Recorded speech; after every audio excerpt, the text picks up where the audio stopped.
bismillaahi raxmaani raxiim kulanti wacan saaxiibayaal ku soo dhowaada wararka caalamka iyo Soomaalida waa 27-ka bisha 11 sanada 2019 qodobada ugu waaweyn ee warkayaga aad ku daawan doontaan waxa kamid ah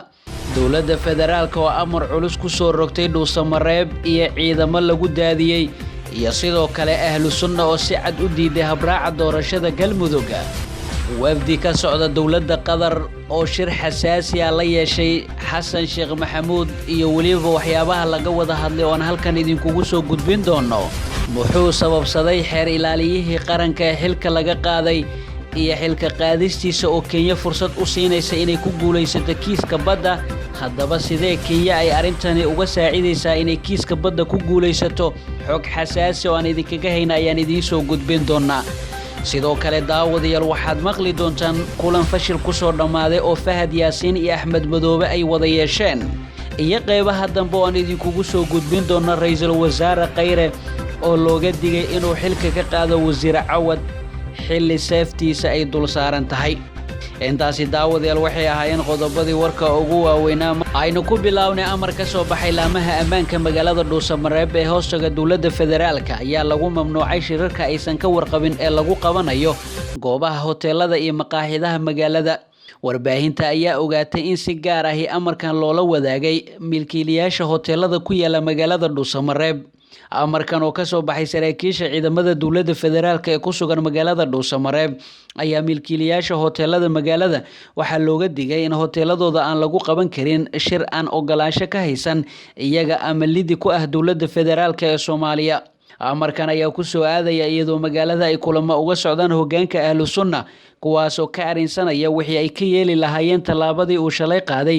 guddiga farsamada maamul u dhisida galmudug oo soo saaray jadwalka doorashada maamulkaasi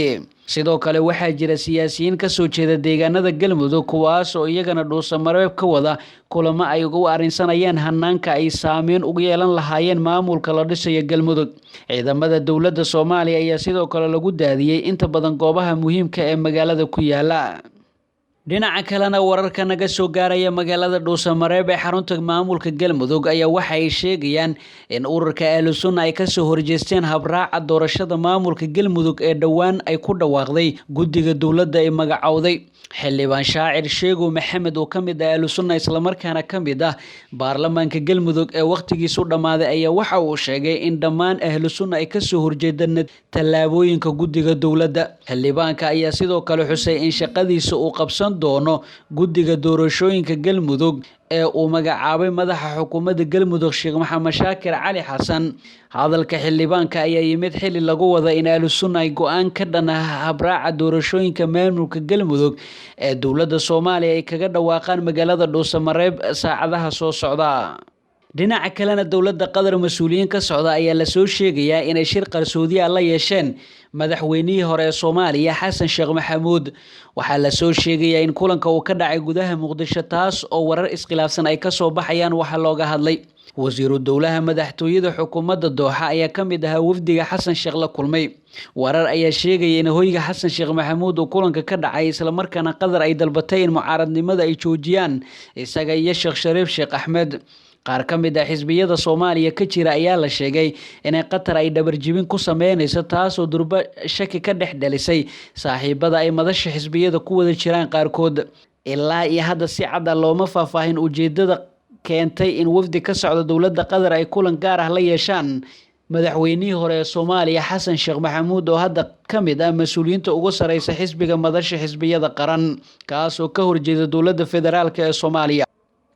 geesa kalena madaxweynaha Soomaaliya Maxamed Cabdilaahi Farmaajo ayaa maalin ka hor waxa uu xilka ka qaaday xeer ilaaliyihii guud ee qaranka Dr. Axmed Cali Daahir isagoo xilkaasi u magacaabay Suleymaan Maxamed Maxamuud oo nin dhalinyaro ah faahfaahin dheeraad ayaa ka soo baxaya sababta keentay xilka qaadistiisa taas oo ay in badan dadka Soomaaliyeed dhinacyo badan u kala fasirteen Maxamed Maxamuud Cadde oo ah wariye hore isla markaana arrimaha siyaasadda ka faalooda ayaa sheegay in Axmed Cali Daahir uu dowladda ka ilaalin waayay qaladaad qaanuun sida shaqadiisu ay ahayd taasna ay horseeday in la bedelo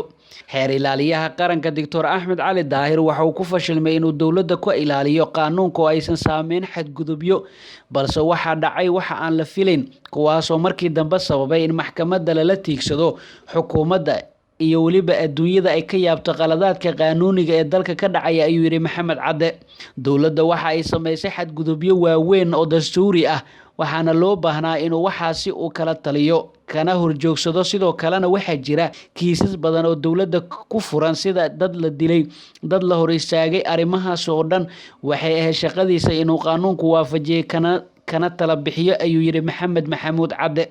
xilka qaadista xeer ilaaliyaha guud ee qaranka ayaa hadalhayn badan ka dhex abuurtay bulshada Soomaaliyeed waxaana jira qoraale kala duwan oo la isku dhaafsanaya internetka. Dad badan ayaa aaminsan in arrintan ay saameyn weyn ku yeelan karto dacwadda kiiska badda ee dalka Soomaaliya iyo Kenya, inkastoo ay jiraan dad badan oo qaba inuusan saameyn ku yeelan doonin xilka qaadistiisa maadaama qareenada u doodaya Soomaaliya ay weli sidoodii yihiin.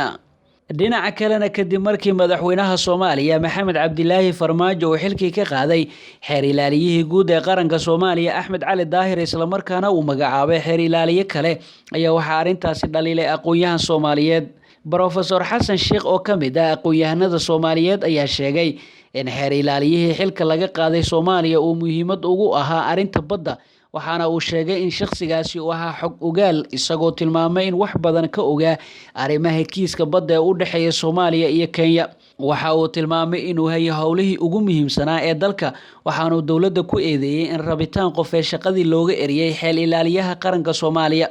Professor Xasan Sheekh waxa uu tilmaamay in qatarta ugu weyn ee ka jirta in Kenya Soomaaliya cadaadis ku saarta muranka badda oo uu sheegay inuu meel wanaagsan marayay ayna suurtagal tahay in la dhumiyo xogihii la hayay. dhinaca kalena sida aan xog hoose ku ogaanay madaxweynaha Jubbaland Axmed Maxamed Islaam Axmed Madoobe iyo agaasimaha nabad sugidda Soomaaliya Fahad Yaasiin ayaa kulan ku yeeshay magaalada Nairobi. kulanka oo dhacay shalay Isniintii ayaa la sheegay in arrimo dhowr ah laga arinsaday isla markaana uu ahaa mid albaabada u xiran. dad ku dhow madaxtooyada Kismaayo ayaa si hoose looga soo xigtay in madaxweyne Madoobe uu ka hor yimid qorshe filla Soomaaliya uga dalbatay inuu Jubbaland ka tanaasulo. Fahad Yaasiin ayaa hordhigay laba qodob Axmed Madoobe oo kala ah inuu lacag qaato oo ka tanaasulo arrimaha Jubbaland oo ah inuu si maldahan ugu goodiyay kuna sheegay inuu haddii isjiijid uu dhaco gacanta la isugu tagi karo Itoobiya loo adeegsan karo in xoog meesha looga saaro. waxa uu agaasimaha niso wakiil ka ah madaxweyne Farmaajo u sheegay in qadarin iyo xushmo u hayaan Madoobe sida awgeedna lacag aan la cayimin la sheegay in la siin doono madaxweynaha Jubbaland Axmed Madoobe. hase yeeshee kulanka ayaa iyagoo go'aan la isla gaarin lagu kala tagay taas oo loo balamay maalmo kale. Axmed Madoobe oo hadda ku sugan magaalada Nairobi ee dalka Kenya ayaa halkaasi wuxuu ka wadaa kulamo siyaasadeed oo ka dhan ah dowladda federaalka ee Soomaaliya. dhinaca kalena madaxweynaha Soomaaliya Maxamed Cabdilaahi Farmaajo ayaa ka hor yimid xilka qaadis uu damacsanaa ra'iisul wasaaraha Soomaaliya Mudane Xasan Cali Kheyre inuu ku sameeyo wasiirka arrimaha dibadda Soomaaliya Axmed Ciise Cawad. Axmed Ciise Cawad ayaa qayb ka ahaa liiska tiro wasiira oo xilkooda ku weyn lahaa isku shaandheyn la filayay inuu sameeyo ra'iisul wasaaraha Soomaaliya Xasan Cali Kheyre taas oo villa Soomaaliya si weyn looga hadalhayo. ila wareedyo ku sugan madaxtooyada Soomaaliya ayaa ii xaqiijiyay in madaxweyne Farmaajo uu soo farageliyay arrintan xilka qaadista isla markaana uu Xasan Cali Kheyre ku wargeliyay in wasiirka arrimaha dibadda Axmed Ciise Cawad uu yahay wasiirka ugu shaqada wanaagsan loona baahan yahay inaan booskiisa la taaban. wasiirka arrimaha dibadda ayaa saaxiibo dhow la ah madaxweyne Farmaajo waxaana u raacaa safar kasta oo dibadda uu madaxweynaha ku aadayo iyadoo arrintaasi ay sahashay inay si wanaagsan isku fahmaan wasiirka iyo madaxweyne Farmaajo. ra'iisul wasaare Xasan Cali Kheyre ayaa u bogan shaqada wasiirka iyo waliba u dhawaanshaha madaxweynaha waxaana uu qorsheeyay inuu xilka ka tuuro inkastoo laga diiday. tiro kale oo wasiire ayaa la filayaa inay xilkooda ku waayaan isku shaandheynta lagu wado in wasiirka koowaad uu sameeyo. dhinaca kalena warar hadda naga soo gaaraya magaalada Ceergaabo ee gobolka Sanaag ayaa sheegaya in deegaanka Waqadaraya oo dhinaca bari kaga beegan magaalada uu goordhaweed maanta uu ka dhacay dagaalkaas oo sababay khasaare isugu jira dhimasho iyo dhaawac ayaa waxa uu u dhaxeeya laba beelood oo wada dega deegaankaasi kuwaas oo isku mari waayay macdana laga qoto buuraha deegaankaasi ku yaala. waxaana dagaalkaasi ku nafwaayay ilaa hadda inta la xaqiijiyay 3 qof halka ay ku dhaawacmeen 2 qof oo kale kuwaas oo ay haleeshiis rasaas ay isweedarsadeen labada dhinac wararkaan helayna ayaa intaasi waxay ku darayaan in weli deegaanka Waqadariya laga maqlay rasaas goosgoos ah oo isku ridayaan maleeshiyaadka labada beel oo iyaguna ku muransan macdanta laga soo saaray deegaanka ilaa iyo hadda ma jirto wax war oo ka soo baxay laamaha amniga iyo xukuumadda Soomaaliland oo ka aadan dagaalka deegaankaasi hoos yimaada Ceergaabo ku dhexmaray labada beel guud ahaan daawadeel warkaad kala socoteen channelkan waa naga inta fadlan haddii aad nagu cusub tahay nagu soo bir oo subscribe saar sidoo kalena qaybta gambaleelka taabo si ay ku soo gaaraan wararkaynu halkan soo gelino waana mahadsantiin